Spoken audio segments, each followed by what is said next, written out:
My ex-husband and his parents stormed into my parents' house, threatening them to give money. They didn't know my dad is an ex-Navy SEAL. Here's what unfolded next. Hey, you all. It's Krystle here, 33, female. I'm your typical small town girl, fresh out of high school and head over heels for my sweetheart, Vince. We'd been dating since sophomore year, and I was convinced he was the one.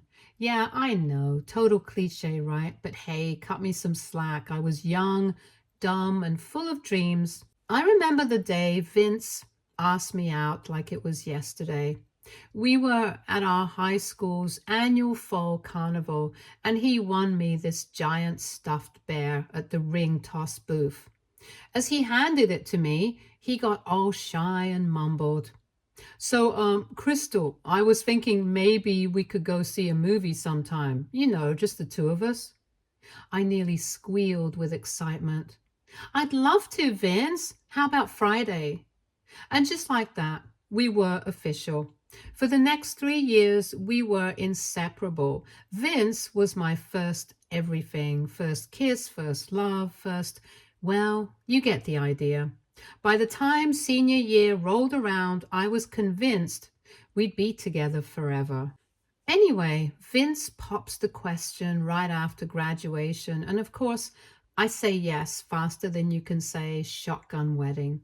I was over the moon, already picturing our perfect little life together, but my parents, oh boy, they were not having it. See, my folks, Blake and Claire, they're smart cookies. The second they met Vince's family, they smelled trouble. I remember that first dinner like it was yesterday. Vince's parents, Shannon and Edward, showed up an hour late, reeking of cigarettes and cheap beer. They spent the whole night bragging about their amazing ranch and making snide comments about our fancy city ways. I was mortified, but I tried to smooth things over. They're just nervous, Mom. I'm sure once they get to know you guys, everything will be fine. But my mom just gave me this sad, knowing look. Oh, my chérie, I hope you're right, but I have a bad feeling about this. After dinner, my dad pulled me aside. Krystle, honey, I don't think this is a good idea. That boy and his family, there's something off about them. Dad, you're just being overprotective. Vince loves me and I love him. Why can't you be happy for us? I'm trying to look out for you, sweetie. I've got a bad feeling about this. You're so young. You have your whole life ahead of you. Why rush into marriage? Because I know what I want. Why can't you trust my judgment? Sweetheart, I do trust you. It's them I don't trust. Just promise me you'll think about this, okay? Maybe take some time, go to college first. But did I listen? Hell no. I was too busy playing lovesick teenager to see what was right in front of me. When my parents kept pushing back against the wedding plans, I lost it. We had this huge blowout fight that ended with me screaming, "If you can't support my happiness, then don't bother coming to the wedding at all." My mom burst into tears. Krystle, please, we're just trying to protect you. I don't need your protection. I'm an adult and I can make my own decisions. You just turned 18, for Christ's sake. You don't know the first thing about being an adult. I know I love Vince, and that's all that matters. If you can't accept that, then I don't want you in my life at all. With that, I stormed out of the house, slamming the door behind me. I ran straight to Vince's place, sobbing as I told him what happened, and he held me close, stroking my hair. Shh, it's okay, babe. We don't need them. We've got each other, and that's all that matters. But they're my parents, Vince. How can they not support us? They're just jealous, that's all. They can't stand to see you happy and in love. But we'll show them, okay? We'll have the best life, and they'll regret ever doubting us. Looking back, I should have seen the red flags and how quickly he dismissed my family. But at the time, his words were exactly what I wanted to hear. The next few months were a whirlwind of wedding planning. I threw myself into every detail, determined to have the perfect day even without my parents' support. Vince's family was, well, less than helpful. Shannon kept making snide comments about how we should just have a backyard barbecue instead of wasting money on all this fancy stuff. But I was adamant. This was going to be my dream wedding, come hell or high water. The night before the big day, I couldn't sleep. I kept thinking about my parents, wondering if they'd change their minds at the last minute. I even considered calling them, but my pride wouldn't let me. Instead, I tossed and turned all night, plagued by doubts I refused to acknowledge.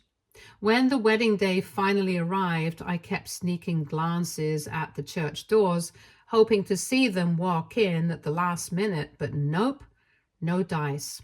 I was crushed, you all, like ugly crying in the bathroom stall crushed. Vince found me there, mascara running down my face like some demented raccoon. Babe, what's wrong? We're supposed to be starting soon. They didn't come, my own parents. Forget about them. They don't deserve to be here if they can't support us. We don't need them, okay? But Vince, they're my family. No, I'm your family now. You've got me and my folks. That's all we need, right? Looking back, I should have seen the red flags in how quickly he brushed off my pain. But at the time, I was just grateful for his support. So I dried my tears, fixed my makeup, and walked down that aisle with a fake smile plastered on my face. The ceremony was a blur. I remember saying my vows, but it felt like I was watching someone else go through the motions. When the preacher pronounced us husband and wife, there was this hollow feeling in my chest where joy should have been. The reception wasn't much better. Vince's family took over, turning what was supposed to be an elegant affair into something more like a rowdy bar night. I spent most of the evening plastered to Vince's side, trying to avoid his drunk uncle's wandering hands and his mom's backhanded compliments. From that day on, I swore I was done with my parents. No more holidays, no more phone calls, nothing.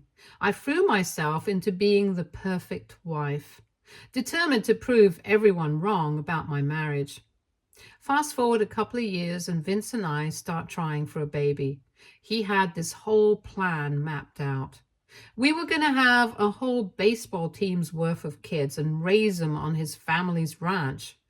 Real Little House on the Prairie stuff, you know. I remember the night we decided to start trying. We were cuddled up on the couch watching some cheesy rom-com when Vince suddenly muted the TV and turned to me. Hey, babe, I've been thinking. Uh-oh, should I be worried? Very funny. No, I was just thinking maybe it's time we started our family. My heart skipped a beat. Really? You think we're ready?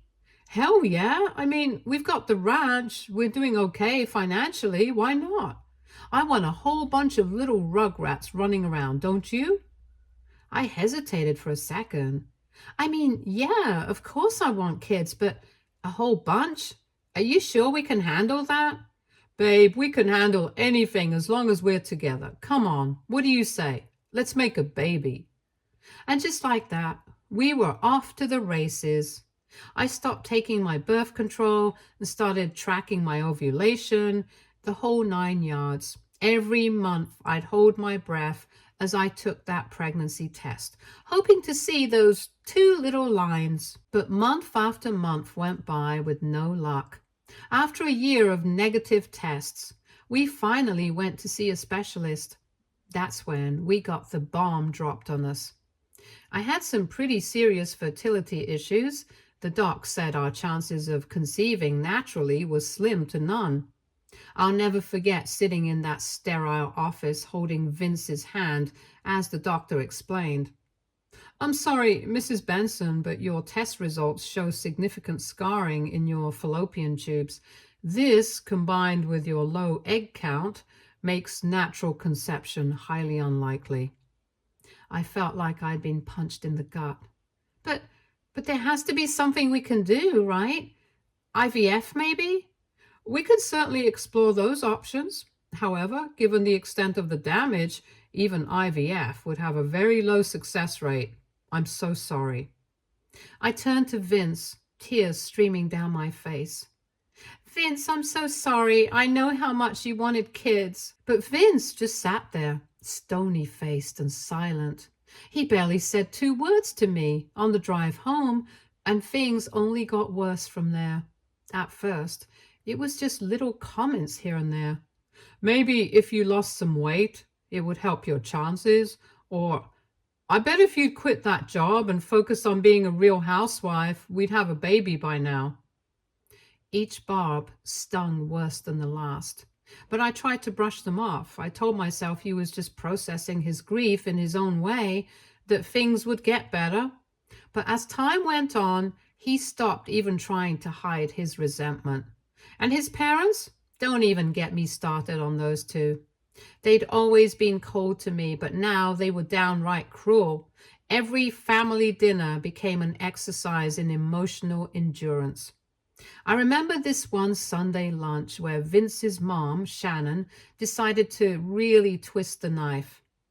You know, Vince, your cousin Sarah just had her third baby. Such a blessing. It's a shame some women aren't cut out for motherhood. Excuse me? Oh, I'm just saying, some people are meant to have families and some, well, I guess God has other plans for them. I was speechless, you all. And the worst part, Vince just sat there nodding along like his mama was spitting gospel truth. Vince, are you seriously going to let her talk to me like that? Vince just shrugged. Come on, babe. She didn't mean anything by it. You're just being sensitive. Besides, not like she's wrong. That night, after we walked home from his parents' house on the estate, I tried to talk to Vince about it. Honey, I need you to stand up for me when your family says stuff like that. It really hurts me. Oh, for Christ's sake, Krystle, stop being such a drama queen. If you can't take a little teasing, maybe you really aren't cut out to be my wife. His words hit me like a slap in the face. I ran to our bedroom sobbing, while Vince stomped off to the garage to tinker with his truck. It was the first night we slept in separate rooms, but it wouldn't be the last. Things went downhill fast after that. The emotional abuse got worse and worse to the point where I was walking on eggshells in my own home. I'd lost touch with all my old friends, and without my parents, I felt completely alone. It took me way too long to realize how toxic my situation had become. But one day, after a particularly nasty fight with Vince, something in me just snapped. I couldn't do it anymore. I needed help, and I knew there was only one place I could turn. With shaking hands, I dialed my parents' number for the first time in years. When I heard my mom's voice, I broke down completely. Mom, it's Krystle. I'm so sorry. I need help. Oh, my Sherry, we've missed you so much. Tell me what's wrong. We'll make it right. Hearing the love and concern in her voice, it was like a dam broke inside me. I spilled everything, the abuse, the isolation, the infertility, all of it. And you know what? They didn't judge me for a second. They were just relieved to hear from me and desperate to help. Oh, my sweet girl, I'm so sorry you've been going through this all alone. We should have tried harder to reach you. No, Mom, this isn't your fault. I'm the one who pushed you away. I was so stupid. Shh, none of that now. The important thing is that you called. We're going to help you, okay? Your father and I, we're here for you no matter what. As we talked, my mom mentioned something that made my blood run cold. We were so heartbroken when you didn't respond to our letter about the wedding. We begged you to let us come, even if just to see you one last time. But I know how enamored you were with that boy. What letter? I never got anything from you guys. There was a pause on the other end of the line. You never got it? But we sent it weeks before the wedding. We even tried calling, but it always went straight to voicemail. That's when it hit us. Vince's family must have intercepted my parents' mail. I mean, who else could it have been? They deliberately kept us apart. I was furious, but mostly I just felt sick. at how much time I'd lost with my folks. "Oh my God, Mom, I'm so sorry. I thought you guys just didn't care anymore." "Oh, honey, we never stopped caring. Not for 1 second. We love you so much, Krystle." "We're so glad to hear your voice, sweetie. Don't you worry. Everything's going to be all right. I swear it." We talked for hours that night, crying and laughing and making plans. By the time we hung up, I felt like a huge weight had been lifted off my shoulders. For the first time in years, I had hope. 2 days later, I heard the rumble of my dad's truck coming up the ranch driveway. I've never been so happy to see anyone in my life. My parents rushed out and I fell into their arms, sobbing, "I'm so sorry. I should have listened to you." "Shh, it's okay, sweetheart. We're here now. Let's get you home." Vince and his parents came storming out of the house, yelling up a storm. But my dad, cool as a cucumber, just held up a stack of papers. "These are divorce papers. My daughter's leaving, and you're going to sign them, unless you'd rather take this to court and let a judge hear about how you've been treating her." Y'all, the look on Vince's face was priceless. He tried to argue, of course. "You can't just waltz in here and take my wife. Krystle, tell them you're staying." But I stood my ground. "It's over, Vince. I'm done being your punching bag." Vince's face turned an ugly shade of red. "Punching bag? Are you kidding me? I've given you everything. A home, a family, and this is how you repay me?" "A family? You call this a family? You and your parents have done nothing but tear me down since the day we got married." Shannon tried to interject. "Now, Krystle, you're being hysterical. Why don't we all just calm down and—" "Ma'am, with all due respect, you need to back off. This is between my daughter and your son." Edward puffed up his chest. "Now, you listen here, city boy. This is our property and—" But my dad wasn't having it. "And my daughter is a human being, not your property. Now, are we going to do this the easy way, or do I need to call my lawyer?" With that, I grabbed the suitcase I'd secretly packed and climbed into my parents' car. As we drove away, I felt this huge weight lift off my shoulders. For the first time in years, I could breathe again. I didn't even look back. Now, the divorce wasn't exactly smooth sailing. Vince fought it tooth and nail at first. His pride couldn't handle being dumped by a simple, infertile woman, as he so charmingly put it. But I had the receipts, you all. Years of text messages and even some recordings of the verbal abuse I experienced. Once his lawyers saw what we were working with, they changed their tune real quick. I remember sitting in the mediator's office listening to Vince's lawyer try to spin things. "Now, Mrs. Benson, I'm sure we can come to an agreement here. My client is willing to be very generous considering the circumstances." "Considering what circumstances? The fact that he emotionally abused me for years?" "Oh, come on. You're really going to play that card? It was just a few arguments." My lawyer, a sharp as nails woman named Sandra, jumped in.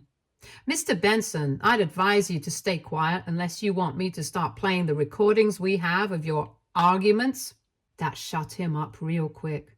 We ended up settling out of court. I got a decent chunk of alimony considering how long we'd been married and the fact I'd put my own career on hold to support Vince's dreams. It wasn't a fortune or anything, but it was enough to help me get back on my feet. Meanwhile, I moved back in with my parents. I know, 30-something, divorcee, living with mom and dad, super glamorous, right? But honestly, it was exactly what I needed. We had so much lost time to make up for, and being surrounded by their love and support helped me heal in ways I can't even describe. Those first few weeks were tough, though. I had a lot of guilt to work through. "I just can't believe I was so stupid, Mom. You guys tried to warn me, and I threw it all away." "Oh, my chérie, you weren't stupid. You were young and in love. We all make mistakes." "That's right, Pumpkin. What matters is that you're here now, and we're going to help you get back on your feet." Their unconditional love and support meant everything to me.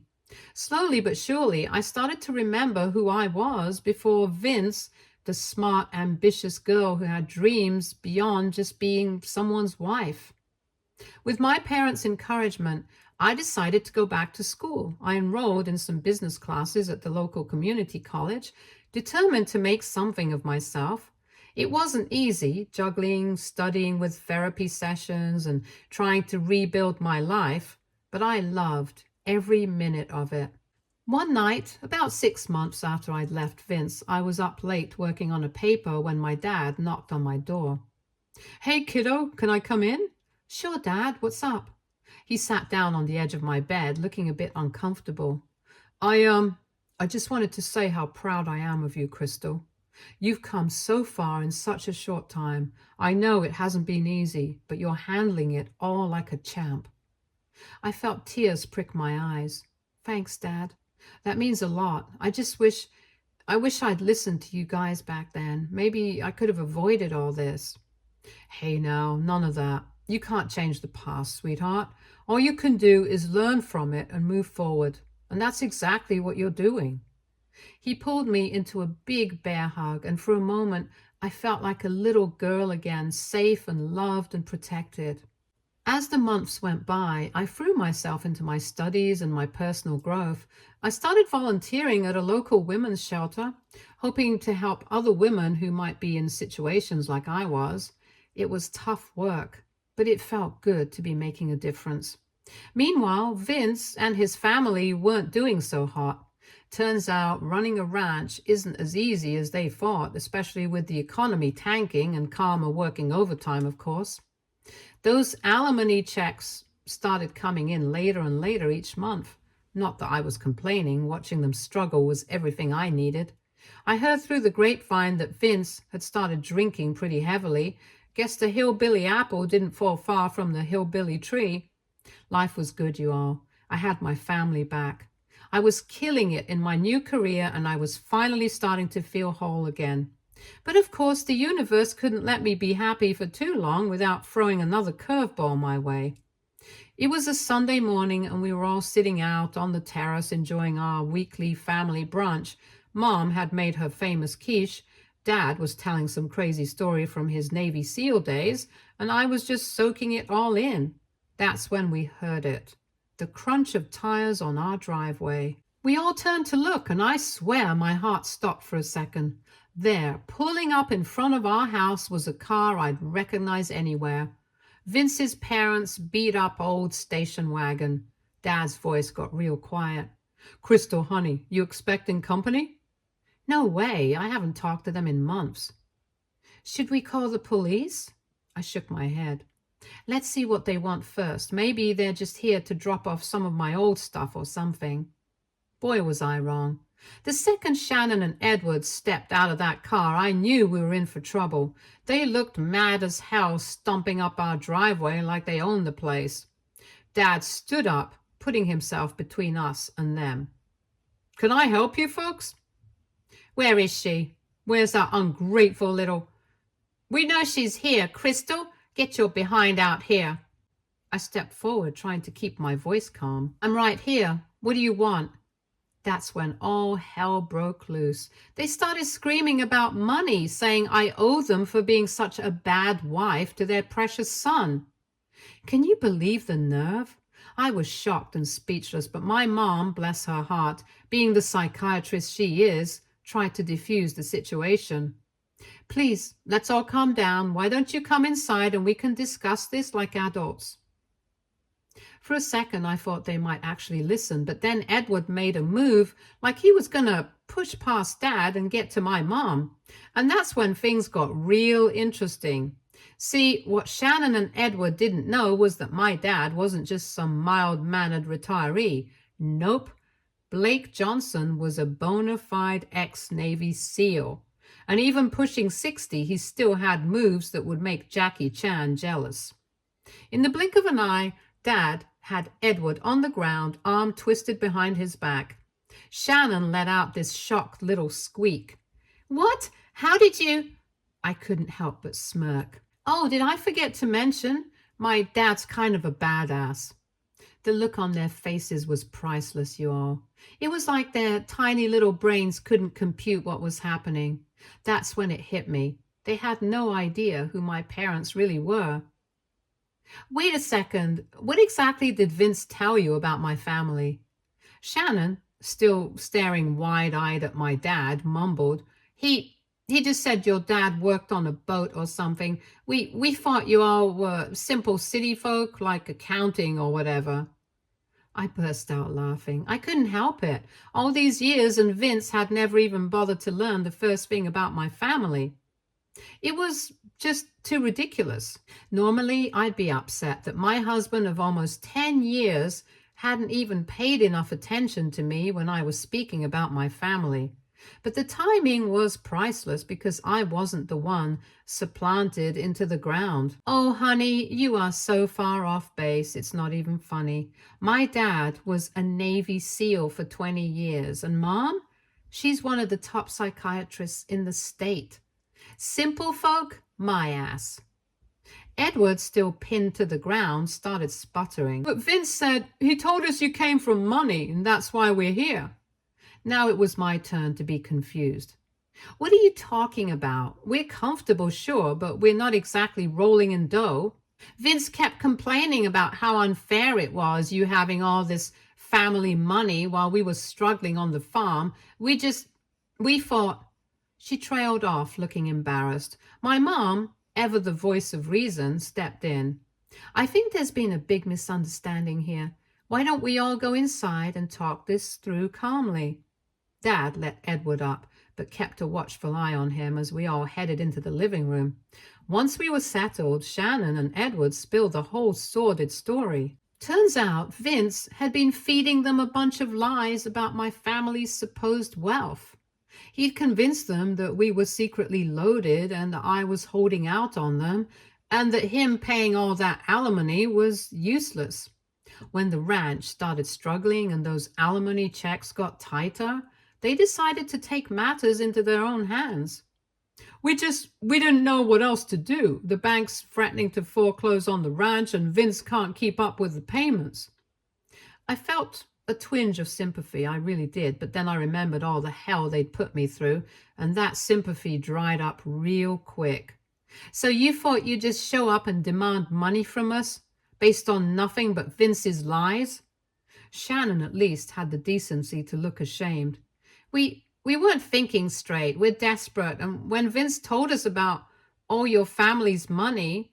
Dad cut in, his voice hard. "Let me make something very clear. My daughter doesn't owe you a damn thing. The way you treated her, you're lucky she's not pressing charges for abuse."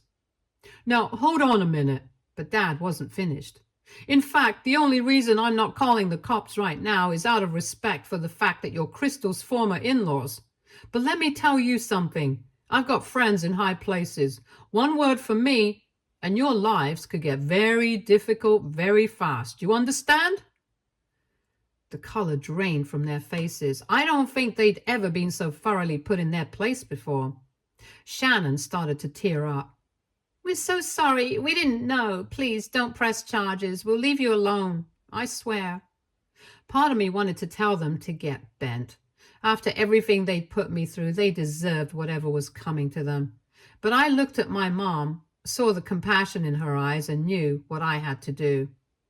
"All right, listen up. I'm not going to press charges, but this ends now. You hear me?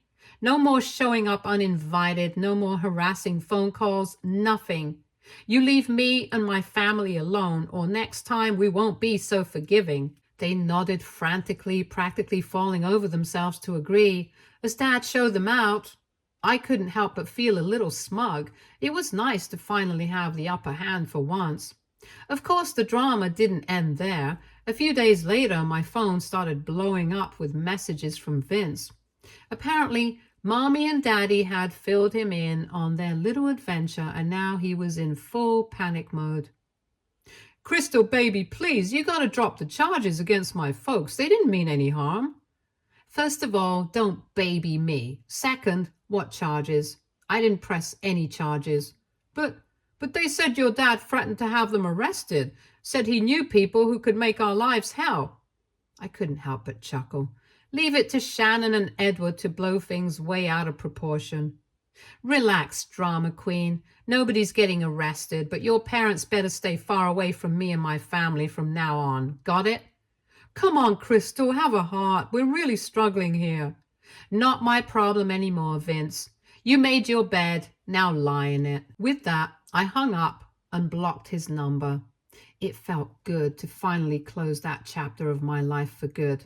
Looking back now, I can hardly believe how much my life has changed in just a few short years. I went from being a scared, isolated housewife to a strong, independent woman with a bright future ahead of me. I graduated from business program with honors, started my own small consulting firm, and even began dating again. Though this time I'm taking things nice and slow. But the best part, I've got my family back. Every Sunday, we still have our brunch on the terrace. Mom still makes her famous quiche. Dad still tells his crazy Navy SEAL stories. And I sit there soaking it all in, grateful for every moment. So yeah, my story might not have the typical happily ever after ending, but you know what? I wouldn't change a thing. All those struggles, all that pain, it made me who I am today. And I gotta say, I kind of like who I've become. To any of you all out there who might be going through something similar, just remember it's never too late to start over. You're stronger than you know, and there are people out there who love you and want to help. Don't be afraid to reach out and ask for that help. Trust me, it could change your life. And that's my story, folks.